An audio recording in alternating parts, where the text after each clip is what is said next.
জানিয়ে দেব আজকের গুরুত্বপূর্ণ ৩৫টি তাজা সংবাদ। খবরের শুরুতে জানিয়ে দেব সংবাদ শিরোনাম। সুপ্রিম কোর্টে এসআইআর নিয়ে ধাক্কা, ৩৪ লক্ষ আবেদনকারীর ভোটাধিকার নিয়ে বড় প্রশ্ন।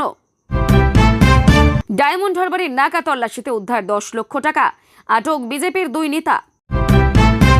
হুমকি, ভয় দেখালে এবার সরাসরি অভিযোগ, কমিশনের টোল ফ্রি নাম্বার চালু। ফরাক্কায় হুমায়ুনের সভায় ভিড় শূন্য, ফ্লপ শো ঘিরে চর্চা। তামিলনাড়ুতে তৃণমূলের তৎপরতা, বিজয় মমতা জোট জল্পনায় চাপে স্ট্যালিন শিবির। দিনহাটায় জয় বাংলা বনাম বিজেপি স্লোগান, উত্তপ্ত পরিস্থিতি। জয় শ্রীরাম বললেই ছাড়, কলকাতার চিকিৎসকের পোস্টার ঘিরে বিতর্ক তুঙ্গে। ভোটের প্রচারে নেমে মাটি কাটলেন বিজেপি প্রার্থী, ভাইরাল দৃশ্য। সুপ্রিম কোর্টে প্রশ্নের মুখে এসআইআর, কেন শুধু বাংলাতেই এত গরমিল? কৈলাস বিজয়বর্গীয়র দাবি, বাংলায় এলেই গ্রেপ্তারের আশঙ্কা। বীরভূমে অমিত শাহের হুঁশিয়ারি, উল্টো করে ঝুলিয়ে সোজা করা হবে। উত্তরবঙ্গ নিয়ে মোদির বিস্ফোরক দাবি, ৬,০০০ কোটি টাকা ইস্যুতে তোলপাড়। যোগী আদিত্যনাথের সভায় বুলডোজার বার্তা, মাফিয়ার আজ শেষ। তৃণমূল সাংসদের ভাইয়ের বাড়িতে বিজেপি প্রার্থী, বাড়ি দেওয়ার প্রতিশ্রুতি। যুবদের জন্য বড় ঘোষণা, বেকার ভাতা ৩,০০০-এর ইঙ্গিত মমতার। দুর্নীতির টাকা সরাসরি অ্যাকাউন্টে পাঠানোর প্রতিশ্রুতি শাহের। বাঁকুড়ায় যোগীর খোঁচা, খেলা শেষ, উন্নয়ন শুরু। ভোটের প্রচারে হিংসা অভিযোগ, বিশেষভাবে সক্ষম যুবককে মারধরের দাবি। হুমায়ুন ইস্যুতে ওয়েসির হুঙ্কার, আমরা কারু বি টিম নই। পুরনো তালিকায় নাম থাকলেও বাদ কেন, কমিশনকে করা প্রশ্ন সুপ্রিম কোর্টের। বিজেপির আত্মবিশ্বাস তুঙ্গে, ম্যাজিক ফিগার পার হবেই। মমতার বড় দাবি, ২০২৬-এ ২২৬-এর বেশি আসন। গলসিতে মমতার অভিযোগ, বাংলা দখলের খেলা চলছে। অসমে অনুপ্রবেশ চক্র ভাঙল, গুয়াহাটিতে গ্রেপ্তার ৪ বাংলাদেশি। ভোটে বায়োমেট্রিকের জল্পনা, নতুন নিয়ম আসছে কি? বোলপুরের শাহের ভুল নিয়ে তৃণমূলের কটাক্ষ। তৃণমূলের প্রচারে বিদেশে মুখ, কমিশনের দ্বারস্থ বিজেপি। শীতলকুচিতে বিজেপি প্রার্থীর গাড়িতে হামলা, উত্তপ্ত এলাকা। রাত ১টাতেও নিরাপদ, মহিলাদের নিরাপত্তা নিয়ে শাহের চ্যালেঞ্জ। তৃণমূল প্রার্থীর বেফাঁস মন্তব্যে বিতর্ক, অস্বস্তিতে দল। সিএএ সার্টিফিকেট বিতরণ শুরু, নাগরিকত্ব পেলেন বহু বাংলাদেশি। নয়ডায় শ্রমিক বিক্ষোভে উত্তেজনা, জ্বলল গাড়ি, বন্ধ রাস্তা। এসআইআর আতঙ্কে রাষ্ট্রপতির কাছে স্বেচ্ছা মৃত্যুর আবেদন ৬ জনের। এতক্ষণ শুনছিলাম সংবাদ শিরোনাম, এবার আসছে বিস্তারিত খবরে। অ্যাডজুডিকেশন অর্থাৎ বিবেচনাধীনের তালিকায় থাকা ভোটারদের তথ্য যাচাইয়ের কাজ শেষ হয়েছে। সেই প্রক্রিয়ায় বাদ গিয়েছে প্রায় ২৭ লক্ষ নাম। তার আগে ২ দফায় ভোটার তালিকা থেকে বাদ যাওয়ার নাম একত্রিত করলে সেই সংখ্যা দাঁড়িয়েছে ৯১ লক্ষের কাছাকাছি। অ্যাডজুডিকেশন তালিকায় থাকা যে ২৭ লক্ষের নাম বাদ গিয়েছে, তারা আবেদন করতে পারবেন ট্রাইব্যুনালে। সেই ট্রাইব্যুনাল গঠনের কাজও শেষ। ২৩শে এপ্রিল থেকেই শুরু হয়েছে কাজ। পোর্টাল গঠন হয়ে গিয়েছে, কিন্তু সেই পদ্ধতিও তো সময় সাপেক্ষ। এবার তাই সুপ্রিম কোর্টের প্রধান বিচারপতির বেঞ্চের সামনে ট্রাইব্যুনালে আবেদনকারী ভোটারদের এবারের মতো ভোট দেওয়ার আর্জি জানালেন কল্যাণ বন্দ্যোপাধ্যায় এবং বিকাশ রঞ্জন ভট্টাচার্যরা। তাদের আবেদনের প্রেক্ষিতে কি জানালো আদালত? এদিন শুনানি চলাকালীন প্রধান বিচারপতি সূর্যকান্ত জানান, ৩ বিচারপতি এবং বিচারক নিয়ে কমিটি গঠন করে পদ্ধতিগত বিষয় চূড়ান্ত করা হয়েছে বলেই তাকে জানিয়েছেন কলকাতা হাইকোর্টের প্রধান বিচারপতি। যেখানে ১০ এপ্রিল ইন্সপেকশন, সেখানে ট্রাইব্যুনাল চলবে। গত ট্রাইব্যুনালের পরিকাঠামো চূড়ান্ত হয়ে যাওয়ার কথা ছিল। ১৭ জন অবসরপ্রাপ্ত বিচারপতি এবং বিচারকদের অ্যাপিলেট ট্রাইব্যুনালের পোর্টাল হ্যান্ডেল করার প্রশিক্ষণ দেওয়া হয়েছে বলে সুপ্রিম কোর্টকে জানানো হয়েছে। ১৩ এপ্রিল পর্যন্ত ৯৯.৬৯ অ্যাডজুডিকেশনের কাজ ১৩ এপ্রিল পর্যন্ত ৯৯.৬৯% অ্যাডজুডিকেশনের কাজ শেষ হয়েছে। গতকাল পোর্টাল ইন্ট্রোডাকশন সেশন হয়ে গিয়েছে। প্রাক্তন বিচারপতি এবং বিচারকরা যারা ট্রাইব্যুনাল চালাবেন, তাদের পোর্টাল সম্পর্কে হাতে কলমে পরিচয় করে দেওয়া হয়েছে। আজ সোমবার থেকে ট্রাইব্যুনাল ফাংশন হবে। দোরগোড়ায় বিধানসভা নির্বাচন আর সেই নির্বাচনকে সামনে রেখে রাজ্য জুড়ে চলছে বিভিন্ন গুরুত্বপূর্ণ রাস্তায় নাকা চেকিং। এবার দক্ষিণ 24 পরগনা জেলার ডায়মন্ড হারবারের উস্তি থানা এলাকায় দুই বিজেপি নেতার গাড়ি থেকে উদ্ধার 10 লক্ষ টাকা। এই বিপুল পরিমাণ টাকা গাড়ি করে নিয়ে যাওয়ার অপরাধে গ্রেপ্তার করা হয়েছে দুই বিজেপি নেতা অরুণাভ মজুমদার ও অক্ষয় চক্রবর্তীকে। এই ঘটনা জানাজানি হতেই রাজনৈতিক মহলে চাঞ্চল্য ছড়িয়ে পড়েছে। তৃণমূল কংগ্রেসের থেকে বারংবার অভিযোগ করা হচ্ছিল বিজেপির রাজ্যে টাকা ঢুকিয়ে সাধারণ মানুষের মধ্যে তা ছড়ানোর চেষ্টা করছে। মুখ্যমন্ত্রী মমতা বন্দ্যোপাধ্যায় নির্বাচনী জনসভা থেকে স্পষ্ট করে অভিযোগ করেন বিজেপি টাকা ছড়িয়ে ভোট কেনার চেষ্টা করছে। দক্ষিণ 24 পরগনা জেলায় বিভিন্ন স্পটে নাকা চেকিং চলছে বর্তমানে। বেআইনি অর্থ, টাকা, সোনা এসব যাতে পাচার না হয় তার জন্যই এই নজরদারি চলছে। সেই সময় ডায়মন্ড হারবারের উস্তি থানায় এলাকার পটুগঞ্জে নাকা তল্লাশিতে একটি 4 চাকা গাড়ি আটক করে তল্লাশি করলে তার থেকে 9,88,000 টাকা উদ্ধার হয়। প্রমাণ করতে পারে গাড়িতে থাকা ব্যাগ খুললেই বেরিয়ে পড়ে এই লক্ষ লক্ষ টাকা। এই বিপুল পরিমাণ টাকা কোথা থেকে এলো, নিয়ে এসেছিল এবং কোথায় পাচার করা হচ্ছিল তার সদুত্তর দিতে না পারায় পুলিশ টাকা সমেত দুজনকেই আটক করে। জানা গেছে অরুণাভ মজুমদার তার বাড়ি কলকাতার RK পার্লেনে বিজেপির রাজ্য কমিটির সদস্য এবং একই সঙ্গে তিনি মগরাহাট পশ্চিম বিধানসভা কেন্দ্রের ইনচার্জ।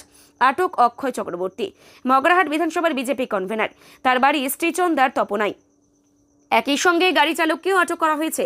গাড়িটি কুলপির দিক থেকে হটুগঞ্জের দিকে আসছিল। মথুরাপুর লোকসভা তৃণমূল সাংসদ বাপি হালদারের মন্তব্য, উত্তরপ্রদেশ গুজরাট সংস্কৃতিকে বিশ্বাসী বিজেপির টাকা দিয়ে মানুষের ভোট কিনতে চাইছে। কমিশন জানিয়েছে আইন শৃঙ্খলাজনিত যে কোনো সমস্যার কথা সংশ্লিষ্ট টোল ফ্রি নম্বরে ফোন করে জানাতে পারবেন ভোটাররা। চাইলে কমিশনকে ইমেলও করতে পারেন তারা। নতুন টোল ফ্রি নাম্বার চালুর কথা জানালেন রাজ্যের মুখ্য নির্বাচনী আধিকারিক মনোজ আগরওয়াল। ভোটের সময় কেউ কি হুমকি দিচ্ছেন, কেউ ভয় দেখাচ্ছেন, অভিযোগ থাকলে তা সরাসরি নির্বাচন কমিশনকে জানাতে পারবেন ভোটাররা। অশান্তি বা আইন শৃঙ্খলা সংক্রান্ত কোনো সমস্যা থাকলে ভোটারেরা যাতে কমিশনকে জানাতে পারেন সেজন্য পৃথক টোল ফ্রি নম্বর চালু করা হলো। শুধু টোল ফ্রি নম্বর নয়, একটি পৃথক ইমেল আইডিও চালু করেছে কমিশন। কমিশন জানিয়েছে আইন শৃঙ্খলাজনিত যে কোনো সমস্যার কথা সংশ্লিষ্ট টোল ফ্রি নম্বরে ফোন করে জানাতে পারবেন ভোটাররা। চাইলে কমিশনকে ইমেলও করতে পারেন তারা। হুমকি দেওয়া, ভয় দেখানো, মারধর সহ নিজের এলাকায় আইন শৃঙ্খলা নিয়ে কোনো অভিযোগ থাকলে তা কমিশনকে সরাসরি জানানোর সুযোগ মিলবে ভোটারদের। ইতিমধ্যে কমিশনের একটি টোল ফ্রি নম্বর রয়েছে। 1950 নম্বরে ফোন করে ভোটারেরা কমিশনের সঙ্গে যোগাযোগ করতে পারবেন। তবে আসন্ন বিধানসভা নির্বাচনের জন্য শুধুমাত্র পশ্চিমবঙ্গের জন্য পৃথক টোল ফ্রি নম্বর চালুর কথা জানিয়েছে কমিশন। 1800-345-0008 এই টোল ফ্রি নম্বরে ফোন করে ভোটারেরা কমিশনকে অভিযোগ জানাতে পারবেন। যে পৃথক ইমেল আইডি চালু হয়েছে সেটা হলো wbfreeandfirepols@gmail.com। সোমবার থেকে এই পৃথক টোল ফ্রি নম্বর এবং ইমেল আইডি চালু করল কমিশন। রাজ্যের মুখ্য নির্বাচনী আধিকারিক মনোজ আগরওয়াল বলেন, নির্বাচন প্রায় এসে গিয়েছে। এখন আমাদের কাছে আইন শৃঙ্খলা সংক্রান্ত অভিযোগ আসে, সেই কারণে আমরা পৃথক একটি টোল ফ্রি নম্বর এবং ইমেল আইডি চালু করলাম। যে কোনো সময় যেখানে সেখানে অভিযোগ জানাতে পারবেন ভোটারেরা। অভিযোগ পাওয়ার পরে আমরা খতিয়ে দেখে ব্যবস্থা নেব। আমজনতা উন্নয়ন পার্টির চেয়ারম্যান হুমায়ুন কবিরের জনসভায় লোক না হওয়াকে কেন্দ্র করেই শুরু হয়েছে রাজনৈতিক চাপানোতর। একদিকে হেলিকপ্টার বিভ্রাট, অন্যদিকে জনশূন্য জনসভা। সব মিলিয়ে অস্বস্তিতে পড়া হুমায়ুন কবিরকে তীব্র আক্রমণ শানালেন ফরাক্কা তৃণমূল প্রার্থী আমিরুল ইসলাম। সোমবার দুপুর নাগাদ ফরাক্কা ব্লকের ঘুরাইপাড়ায় আমজনতা উন্নয়ন পার্টির ফরাক্কার প্রার্থী ইমতিয়াজ আহমেদ মোল্লার সমর্থনে সভা করতে আসেন দলের চেয়ারম্যান হুমায়ুন কবির। হেলিকপ্টারে আসার কথা থাকলেও যান্ত্রিক ত্রুটির কারণে শেষ পর্যন্ত সড়ক পথেই পৌঁছান তিনি। তবে সভাস্থলে পৌঁছে মেজাজ হারান চেয়ারম্যান। তীব্র দাবদাহের মধ্যে খোলা মঞ্চ এবং নামমাত্র কর্মী সমর্থকদের উপস্থিতি দেখে মেজাজ হারান তিনি। প্রকাশ্যেই নিজের দলের প্রার্থীরও অনভিজ্ঞতা নিয়ে ক্ষোভ উগরে দেন। পরে অবশ্য ড্যামেজ কন্ট্রোলে হুমায়ুন কবির বলেন, প্রার্থী নতুন হওয়ায় অভিজ্ঞতার অভাব ছিল। আমি সতর্ক করেছিলাম আগামী দিনে ফের বড়সড় জনসভা হবে। সভার পর ফরাক্কা তৃণমূল প্রার্থী আমিরুল ইসলামকে আক্রমণ করে তিনি বলেন, শামশেরগঞ্জে জিততে পারবেন না বুঝে এই পচা আলুর বস্তাকে ফরাক্কার মানুষের ঘাড়ে চাপাতেই চাইছে তৃণমূল। কিন্তু বাংলার মানুষ এবার নতুন সরকার দেখবে যার রিমোট কন্ট্রোল আমার হাতেই থাকবে। 100-র বেশি আসন পাওয়ার দাবিও করেন তিনি। 2026-এর বিধানসভা নির্বাচনকে সামনে রেখে দেশের রাজনীতিতে দানা বাঁধছে এক নতুন সমীকরণ। এবার খোদ দক্ষিণ ভারতের মাটিতে পা রাখল মমতা বন্দ্যোপাধ্যায়ের তৃণমূল কংগ্রেস। তবে লড়াই করতে নয়, বরং তামিল সুপারস্টার থলপতি বিজয়ের নতুন রাজনৈতিক দল তামিলগা ভেট্টি কাজাগাম এর প্রতি সমর্থনের হাত বাড়িয়ে দিল ঘাসফুল শিবির। তামিলনাড়ুর রাজনীতিতে দীর্ঘকাল ধরে ডিএমকে এবং এআইএডিএমকে এর দাপট থাকলেও বিজয়ের আগমনে সেখানে এক তৃতীয় শক্তির উত্থান ঘটেছে। তৃণমূলের শীর্ষ নেতৃত্বের দাবি পরিবর্তনের ডাক। তৃণমূল কংগ্রেস মনে করছে তামিলনাড়ুর মানুষ এখন এক নতুন এবং স্বচ্ছ বিকল্প খুঁজছেন। বিজয়ের নেতৃত্বে সেই পরিবর্তন সম্ভব। বিজেপি বিরোধী ঐক্য। বিজেপিকে রুখতে আঞ্চলিক দলগুলির সংহতি প্রয়োজন। বিজয় এবং তৃণমূলের এই অলিখিত জোট 2026-এর নির্বাচনী লড়াইয়ে বিশেষ প্রভাব ফেলতে পারে। স্ট্যালিনের অস্বস্তি কি বাড়ছে? বর্তমানে তামিলনাড়ুর ক্ষমতায় রয়েছে এম.কে স্ট্যালিনের ডিএমকে, যারা ইন্ডিয়া জোটের অন্যতম শরিক। সেই জোটের আরেক প্রধান শরিক তৃণমূল কেন স্ট্যালিনের রাজ্যে বিজয়ের পাশে দাঁড়াচ্ছে তা নিয়ে প্রশ্ন উঠতে শুরু করেছে। তবে রাজনৈতিক বিশ্লেষকদের মতে বিজেপি প্রার্থীর হয়ে প্রচার করতে এসে বিক্ষোভের মুখে পড়লেন বিজেপির রাজ্য সভাপতি শ্রমিক ভট্টাচার্য। সোমবার বিকেলে দিনহাটা কলেজপাড়া এলাকায় তার রোড শো চলাকালীন তৃণমূলের কর্মী সমর্থকরা তাকে দেখে জয় বাংলা স্লোগান দিতে থাকেন। পাল্টা রোড শোতে থাকা বিজেপির কর্মী সমর্থকরা জয় শ্রীরাম স্লোগান তোলেন। এই নিয়ে এলাকায় উত্তেজনা ছড়িয়ে পরে যদিও পরিস্থিতি নিয়ন্ত্রণে আসে। বাংলায় ভোটের দিনক্ষণ যত এগিয়ে আসছে ততই বঙ্গ রাজনীতিতে তৃণমূল ও বিজেপির কর্মী সমর্থকদের মধ্যেও উত্তেজনা ছড়িয়ে পড়ছে। কেউ 1 ইঞ্চিও জমি ছাড়তে রাজি নয়। দুই দলের নেতৃত্বই বর্তমানে নির্বাচনী প্রচারে ব্যস্ত। সোমবার রাজ্য বিজেপি সভাপতি শ্রমিক ভট্টাচার্য হেলিকপ্টারে দিনহাটার পুটিমারি এলাকায় পৌঁছন। এরপর সেখান থেকে বিজেপি প্রার্থী অজয় রায়ের সমর্থনে দিনহাটায় রোড শো করেন তিনি। রোড শো দিনহাটা কলেজপাড়া এলাকায় পৌঁছতেই ঘটে বিপত্তি। ওই এলাকাতেই তৃণমূল কংগ্রেসের একটি পার্টি অফিস রয়েছে। সেই পার্টি অফিসের সামনে দাঁড়িয়ে তৃণমূলের কর্মী সমর্থকরা জয় বাংলা স্লোগান দিতে থাকেন। এই ঘটনায় অস্বস্তিতে পড়ে যান বিজেপি নেতা কর্মীরা, যদিও পাল্টা তারাও জয় শ্রীরাম স্লোগান তোলেন। জয় শ্রীরাম বললেই 500 টাকা ছাড়। সোশ্যাল মিডিয়ায় এমনই এক পোস্ট করে তুমুল বিতর্কের মুখে কলকাতার বিখ্যাত চিকিৎসক পি.কে. হাজরা।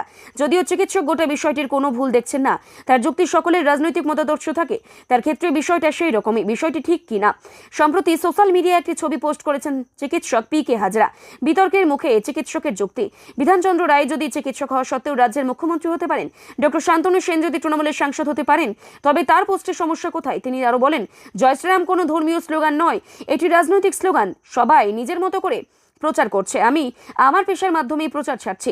ডাক্তারই আমার প্রচারের অস্ত্র। এই আচরণের তীব্র নিন্দা করেছেন ডক্টর নারায়ণ বন্দ্যোপাধ্যায় ও ডক্টর সুবর্ণ গোস্বামী। তাদের যুক্তি, ব্যক্তি হিসেবে রাজনৈতিক মতাদর্শ পেশ করে যেতে পারে, কিন্তু চিকিৎসক হিসেবে কোনো রাজনৈতিক স্লোগান ব্যবহার করলে ছাড়ের আশ্বাস দেওয়া যেতে পারে না, এটা নীতি বিরোধী। পি.কে. হাজারের এই আচরণে লজ্জিত চিকিৎসকদের একাংশ। এই প্রসঙ্গে চিকিৎসক শান্তনু সেন বলেন, রাজনীতি করার অধিকার প্রত্যেকের আছে, কিন্তু চিকিৎসা একটা অত্যন্ত পবিত্র পেশা। আমাদের শপথ নিতে হয় যে প্রতিটি মানুষকে সমানভাবে পরিষেবা দেব। সেখানে দাঁড়িয়ে এটা করা অন্যায়।